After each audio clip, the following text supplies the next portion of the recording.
Биринчи эле WeChatка киребиз. WeChatка кирип поискка VVIC деген кытайчасын жазасыңар. Мисалга жиберем. Копирайт этип эле ставить кыласыңар. Бул жерден мини программаны тандайсыңар. Официальный учетный записин баспагыла вообще. Андан кийин көргөзгөндөй кылып кете бересиңер. Розовыйды басасыңар. Могу көргөзгөндү басып, астынан галочка коесуңар. Галочка чыккандан кийин загрузка болот. Потом жашылды басып коесуңар. Розовыйды басасыңар. После номериңерди баскыла. Астын вообще баспай номерди басасыңар. И все, үстүнө көрө логин берилди. VVIC 1340 деген.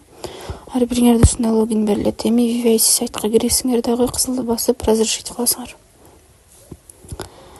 Андан кийин человечекти бассаңар, розовыйды басып, галочка коюп, WeChatты басасыңар. Окей дейсиңер. Все, автоматически WeChat аркылуу